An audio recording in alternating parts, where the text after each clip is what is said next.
موضوع ہے وہ پورے ہندوستان کا موضوع کہہ لیجیے، اور علماء کرام نے، ذمہ داران نے اس طرح سے یہ جو عائشہ احمد آباد گجرات کی جو خودکشی ہے، اور پھر اس کے بعد اور بھی، تو یہ خودکشی کا واقعہ کیوں پیش آیا؟ پہلی بات تو یہ ہے کہ خودکشی اسلام میں جائز نہیں ہے، اس لیے کہ یہ جان جو ہے نا، یہ اللہ کی طرف سے امانت ہے۔ ہم اپنی جان کے مالک نہیں ہیں، کسی چیز کے ہم مالک و اختیار ہے نا، ہم کو ہم جس طرح چاہیں استعمال کریں، لیکن کوئی آدمی اگر چاہے کہ ہم اپنے ہاتھ کو کاٹ لیں، اپنے پاؤں کو کاٹ لیں، ہم خودکشی کر لیں، بھئی ہمارا جسم ہے، ہم جو چاہے کریں، یہ سوچ ہی غلط ہے۔ اصل میں یہ جسم جو ہے اللہ کی طرف سے امانت ہے، اسی لیے حکم ہے کہ ہر ممکن حد تک ہم اپنے جان کی حفاظت کریں۔ توکل اپنی جگہ ہے، ہونا وہی ہے جو اللہ کریں گے، لیکن پوری شریعت میں حکم ہے بیمار پڑنا ہو تو علاج کراؤ۔ انبیاء کرام علیہ السلام، ان سے بڑھ کے کوئی توکل کرنے والا، ان سے زیادہ اللہ پر کوئی بھروسہ کرنے والا نہیں ہو سکتا ہے نا، لیکن انہوں نے بھی جب بیماری ہوئی تو علاج کرایا۔ حضور اکرم صلی اللہ علیہ وسلم نے بھی حکم فرمایا کہ بیمار ہو جاؤ تو علاج کراؤ، سنت ہے، ہونا وہی ہے جو اللہ کی مرضی ہے۔ کیوں علاج کرایا نہیں؟ اس لیے کہ اللہ نے جو جسم دیا ہے اس کی حفاظت کرنا ہماری ذمہ داری ہے۔ ہم یہ کہیں کہ خودکشی کر لیں، جائز نہیں ہے۔ سخت ترین احکامات اس سلسلے میں آئے ہیں، وَلَا تَقْتُلُوا أَنفُسَكُمْ إِنَّ اللَّهَ كَانَ بِكُمْ رَحِيمًا، کہ اپنے آپ کو قتل مت کرو، اپنے آپ کو ہلاک مت کرو، اپنے آپ کو مت مارو۔ یہ قرآن کریم کا حکم ہے۔ حدیث میں حضور اکرم صلی اللہ علیہ وسلم نے فرمایا کہ خودکشی حرام ہے۔ تو خودکشی کرنا کسی مسئلے کا حل نہیں ہے، یہ تو ایک طرح سے راہ فرار اختیار کرنا ہے۔ حالانکہ انسان وہ ہے، مرد وہ ہے جو بہرحال زندگی کے مسائل کو جمع بردی کے ساتھ حل کرے، جو مسائل آئے، جو مشکلات ہیں اس کو حل کرے۔ عائشہ کے سامنے مشکلات تھے اور بڑی درد بڑی، اس کی جو آخری ویڈیو ہے جو وائرل ہوئی ہے، اس نے بڑے درد کے ساتھ، بڑے الم کے ساتھ، بڑے غم کے ساتھ اس نے بیان کیا ہے کہ ہمارے لیے جینا بڑا مشکل ہے اور ہمارے لیے زندگی میں کوئی مطلب نہیں ہے، اس لیے کہ 2 سال پہلے شادی ہوئی اور شوہر سے وہ محبت کرتی تھی، لیکن شوہر کا اصل سلوک ظالمانہ سلوک تھا۔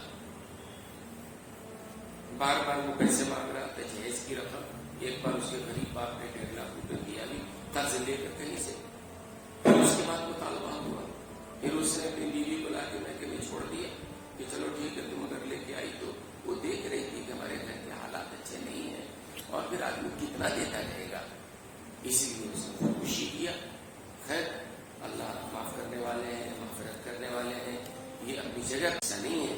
آج اگر سروے کریں گے آپ کہ کتنی عائشہ ہے جو گھروں کے اندر گھٹ گھٹ کے مر رہی ہیں، ان کے سسرال والے ان پر ظلم ڈھا رہے ہیں اور جہیز کے لیے ان کو پریشان کیا جا رہا ہے نا، اور کتنی عائشہ ایسی ہیں کہ جہیز نہ ہونے کی وجہ سے اور باراتیوں کا انتظام نہ ہونے کی وجہ سے، شادی کے انتظامات نہ ہونے کی وجہ سے ان کی عمریں نکل گئی ہیں اور ان کے بالوں میں سفیدی آ گئی۔ یہ برائی اتنی عام ہو گئی ہے کہ آج کا انسان، آج کا نوجوان، آج کا ماں باپ یہ سمجھتا ہے کہ ہم بھی تو دے رہے ہیں، ہم نے بیٹی کی شادی کی، ہم نے بھی تو دیا، ہم بیٹے کی شادی کر رہے ہیں، ہم لے۔ یہ سوچ ہی غلط ہے۔ یہ علماء نے لکھا ہے کہ الراشی والمرتشی کلاہما فی النار، رشوت دینے والا اور رشوت لینے والا دونوں جہنمی ہیں، لیکن علماء نے لکھا ہے کہ کوئی آدمی مجبوری کے تحت اگر رشوت دے رہا ہے تو کسی درجے میں گنجائش ہے۔ لینے میں تو کوئی مجبوری نہیں ہے نا، دینے میں مجبوری ہو سکتی نہیں ہے۔ دیا بیٹی کو، چلو حالات ٹھیک تھے، حالانکہ کوشش کرنا چاہیے، میں کہتا ہوں ایسی جگہ شادی مت کرو جو لالچی ہو، جو مانگنے والے ہو، جو آج مانگ رہے ہیں زندگی بھر مانگتے رہیں گے۔ لالچی کو مت دو، بالکل نہیں۔ اللہ نے رشتہ لگایا ہے، جہاں ہونا ہے ہوگا۔ اور نوجوان جو نوجوان شادی کرنے جا رہا ہے اس کے ماں باپ جو مطالبہ کر رہے ہیں، یہ تو سود سے بھی بڑا جرم ہے.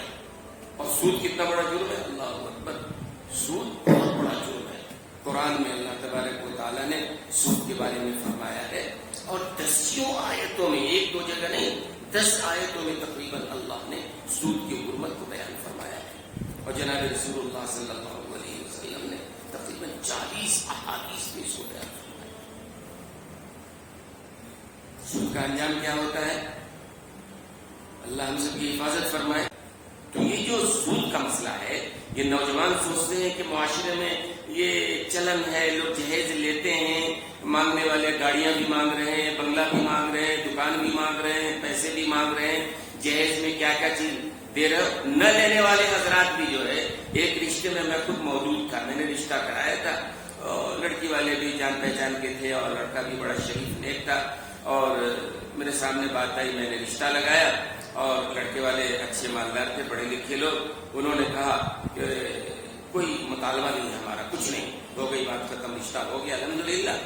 بعد میں لڑکے والوں نے خاموشی کے ساتھ لڑکی والوں سے یہ پوچھا کہ ہم تو کچھ مانگ نہیں رہے ہیں، لیکن آپ دیں گے کیا جہیز میں، وہ بتائیے. مجھے اطلاع ملی، میں نے پوچھا کہ آپ کیوں پوچھ رہے ہو بھائی؟ آپ کے دل میں ہے، آپ لینا چاہ رہے ہو نا. کسی کے دینے سے آپ کے پاس پیسہ نہیں آ جائے گا. اللہ برکت دینا چاہے تو برکت دے گا، اور اللہ اگر ہلاک تباہ و برباد کرنا چاہے تو وہ پیسہ ہلاکت اور تباہی کا ذریعہ بنے گا. بھائی غور کرو، ایک آدمی اپنی بچی کو بچپنے سے پالتا ہے، لکھاتا ہے، پڑھاتا ہے، تہذیب و تمدن سکھاتا ہے، 20-21 سال 22 سال کی عمر ہوتی ہے، وہ اپنے جگر کے ٹکڑے کو جو ہے کسی اور کے نکاح میں دے کر کے اس کے حوالے کرتا ہے. کتنی بڑی قربانی ہے اس کی، ہے نا بھائی؟ ساتھ ساتھ یہ کہیں کہ آپ گاڑی بھی دو، آپ اتنا سونا دو، یہ جہیز دو، یہ دو، وہ دو، جائز نہیں ہے. بلکہ علماء نے لکھا ہے، یہاں جتنے نوجوان بیٹھے ہیں عہد کریں کہ ہم کو جہیز نہیں لینا ہے.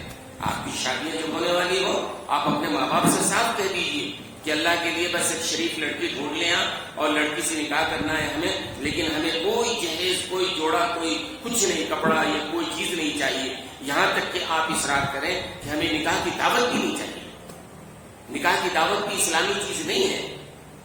شریعت نے صرف 2 خرچ رکھا ہے، ایک مہر رکھا ہے، یہ بھی لڑکے کے اوپر ہے، اور ایک ولیمہ مسنون ہے، فرض نہیں ہے یہ بھی. اگر آپ کی طاقت نہیں ہے وہ بھی مت کیجیے. آپ اپنے گھر پہ مختصر لوگوں کو بلا کے کھلا لیجیے، کافی ہے وہ.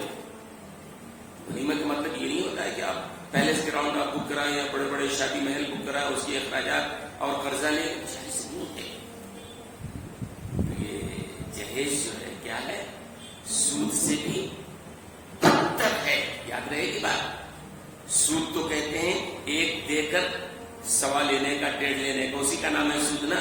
یعنی جتنا آپ نے دیا اس سے بڑھ کے آپ لے رہے ہیں، اسی کا نام سود ہے نا. تو آپ نے ایک دیا، اس کو بڑھ کے 1.25 لیا، سود ہے. اور سود کا اتنا بڑا گناہ ہے، بہت ساری حدیثیں ہیں. ایک حدیث میں ہے کہ سود کا سب سے ادنا درجہ گناہ کا یہ ہے کہ آدمی اپنے ماں کے ساتھ زنا کرنے کا گناہ ہے. اللہ حفاظت فرمائے. تو انشاءاللہ آپ حضرات عہد کر رہے ہیں کہ جہیز نہیں دیں گے، دل میں بھی نہیں رکھنا، بلکہ دینا بھی چاہیں تو آپ کہیے کہ رسول اللہ صلی اللہ علیہ وسلم نے اپنی بیٹی کو جو دیا ہے وہ جہیز ہی نہیں ہے. سب میں حضرت علی حضور کی کفالت میں تھے، زیر تربیت تھے، اور جب گھر گرہستی الگ ہو رہی تھی تو جو ضرورت کی چیز تھی، تکیہ ہے، گدا ہے، اور ایسی برتن ہے، ایسی پکانے کی چیز، چولہا ہے، یہ آٹا پیسنے کی چکی ہے یا بنگی ہے، اس طرح کی چیزیں رسول اللہ صلی اللہ علیہ وسلم نے دی ہے حضرت علی کو. بیٹی حضرت فاطمہ کو نہیں دیا. اگر دیا ہوتا تو تمام بیٹیوں کو رسول اللہ نے دیا ہوتا. تو یہ جہیز لینا یا مطالبہ کرنا یہ کیا ہے؟ سود سے بھی بدتر ہے. اور سود کی کیا سزا ہے؟ حدیث میں بڑے سخت ترین چل رہا ہے، سود چل رہا ہے، سب لوگ لے رہے ہیں. پڑوس والے لیے، ہمارے رشتے دار لیے، فلاں لیے، ہمیں شادی کرے تو بیٹی کو دیے. ارے آپ نے دیا، فرض کرو تو کسی درجے میں آپ کو مجبور مانا جائے گا. آپ بیٹی والے ہیں، نہیں تو نہیں ہو رہا تھا. لیکن جو لڑکا ہے خود اس کو کرنا ہے، اس کو کیا مجبوری ہے؟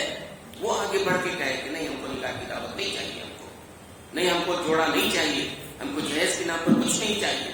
باقی ماں باپ اگر اپنی بیٹی کو دینا چاہیں، کسی نے ہاتھ نہیں پکڑا ہے، پوری زندگی پڑی ہے نا، کبھی دے لو. کیا ضرورت ہے شادی کے موقع پر ہی گاڑی سجا کر نمائش کے لیے آپ نے کھڑا کر رکھا ہے؟ نمائش ہو رہی ہے. رسول اللہ صلی اللہ علیہ وسلم نے نمائش نہیں کیا ہے. ضرورت کی چیز دی ہے، انتہائی ضرورت کی چیز. کوئی ماں باپ اپنی بیٹی کو خاموشی کے ساتھ دیتا ہے تو اجازت ہے. یہ جہیز جو لیتے ہیں نوجوان سلامی کے نام پر، اس کے نام پر، اس کے نام پر، گاڑی کے نام پر، فلاں کے نام پر، یہ کس چیز کی عوض میں لے رہے ہیں؟ اسی لیے علماء نے لکھا سود سے زیادہ ہے حرام، اس کی حرمت زیادہ ہے. اور یہی وجہ ہے کہ آج شادیوں میں برکت نہیں ہو رہی ہے، شادیاں ٹوٹ رہی ہیں، دل ٹوٹ رہے ہیں. جب اس طرح لیا جائے، اب ماں باپ کیا کرتا ہے؟ لوگ کہتے ہیں خوشی سے. ارے کیا خوشی سے؟ کیا کہ پوچھو اس بھائی سے جس نے تھوڑا تھوڑا پیسہ کر کے جمع کیا ہے، بہن کی شادی کا موقع آیا، نہیں دعوت کریں گے تو لوگ کیا کہیں گے؟ خوشی یا خاک ہوتی ہے، وہ اپنی زندگی کا سرمایہ لگا دیتا ہے اس نامرادی میں. اب آئے دھیان وہ آرام جان اس نامرادی میں. تجھے کفن دینا بھولے تھے اسباب شادی. یہ کچھ کہانیاں سامنے آ جاتی ہیں، لیکن کتنے گھر ہیں جو جہیز کی وجہ سے ٹوٹ گئے ہیں، تباہ و برباد ہو گئے ہیں، اور اسی لعنت کی وجہ سے. ظاہر ماں باپ جب اس طرح درد کے ساتھ اپنی بیٹی کو ادا کریں گے تو برکت رہے گی نہیں. نوجوانوں کو چاہیے ہمت کے ساتھ آگے بڑھیں، کہیں کہ نہیں وہ خوشی کا نام لے تو بھی کہیے کہ ایسے موقع پر جہیز نہ دیں. آپ کی بیٹی یہ دینا چاہتے ہیں، اللہ نے دیا ہے، کسی اور موقع پر دے دیجیے. آپ پوری زندگی پڑی ہے، اسی موقع پر کیا ضروری ہے دینا؟ اور پھر آپ دے رہے ہیں تو نمائش کی کیا ضرورت پڑی ہے کہ آپ